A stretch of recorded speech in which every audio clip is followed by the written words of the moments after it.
नमस्कार दोस्तों, राधे राधे, जय श्री कृष्णा। एक बार फिर से आप सभी का हार्दिक अभिनंदन करती हूँ अपने YouTube चैनल पर। दोस्तों, शरद पूर्णिमा आश्विन मास की पूर्णिमा को कहा जाता है। पुराणों के अनुसार देवी लक्ष्मी इसी पूर्णिमा तिथि को समुद्र मंथन से उत्पन्न हुई थी, इसीलिए शरद पूर्णिमा की रात का हिंदू धर्म में अपना विशेष महत्व है। इस रात में चंद्रमा अपनी 16 कलाओं से पूर्ण होकर आकाश से अमृत वर्षा करता है और वैभव की देवी लक्ष्मी अपने पति श्री हरि के साथ पृथ्वी लोक पर भ्रमण करने आती है। लक्ष्मी विष्णु के स्वागत में इस रात को कैसे पूजा करें और शरद पूर्णिमा की कथा सुने। पूर्णिमा के व्रत का सनातन धर्म में बहुत महत्व है और हर महीने में पड़ने वाली पूर्णिमा तिथि पर व्रत करने से भगवान विष्णु और माँ लक्ष्मी की विशेष कृपा प्राप्त होती है। माँ लक्ष्मी और श्री हरि की इसी कृपा को प्राप्त करने के लिए एक साहूकार की दोनों बेटियां हर पूर्णिमा को व्रत किया करती थी। इन दोनों बेटियों में बड़ी बेटी पूर्णिमा व्रत पूरे विधि विधान से और पूरा व्रत करती थी, वहीं छोटी बेटी व्रत तो करती थी लेकिन नियमों को आडंबर मानकर उनको अनदेखा करती थी। विवाह योग्य होने पर साहूकार ने अपनी दोनों बेटियों का विवाह कर दिया।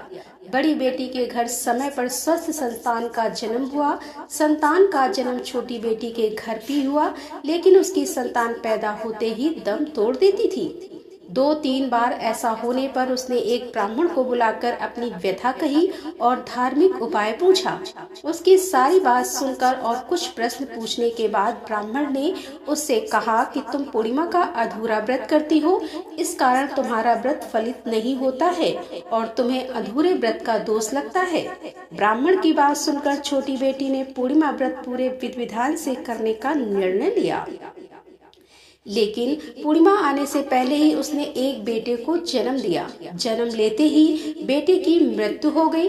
इस पर उसने अपने बेटे शव को एक पीढ़े पर रख दिया और ऊपर से एक कपड़ा इस तरह ढक दिया कि किसी को पता न चले।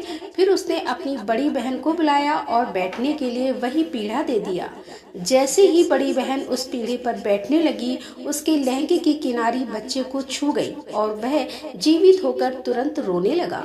इस पर बड़ी बहन पहले तो डर गई और फिर छोटी बहन पर क्रोधित होकर उसे डांटने लगी कि क्या तुम मुझ पर बच्चे की हत्या का दोष और कलंक लगाना चाहती हो? मेरे बैठने से बच्चा मर जाता तो? इस पर छोटी बहन ने उत्तर दिया, यह बच्चा मरा हुआ तो पहले से ही था दीदी, तुम्हारे तप और स्पर्श के कारण तो यह जीवित हो गया है। पूर्णिमा के दिन जो तुम व्रत और तप करती हो, उसके कारण तुम दिव्य तेज से परिपूर्ण और पवित्र हो गई हो। अब मैं भी तुम्हारी ही तरह व्रत और पूजन करूंगी। और इसके बाद उनसे पूर्णिमा व्रत विधि पूर्वक किया और इस व्रत के महत्व और फल का पूरे नगर में प्रचार किया। जिस प्रकार माँ लक्ष्मी और श्री हरि ने साहूकार की बेटी की कामना पूर्ण कर सौभाग्य प्रदान किया, वैसे ही हम पर भी कृपा करना। बोलो विष्णु भगवान की जय, बोलो माता लक्ष्मी की जय। तो दोस्तों, ये था आज का वीडियो। यदि वीडियो पसंद आया हो तो लाइक करें, शेयर करें और हमारे चैनल को सब्सक्राइब कर ले। तो मिलते हैं अगले वीडियो के साथ। तब तक के लिए राधे राधे, जय श्री कृष्णा, हर हर महादेव, जय भोलेनाथ की।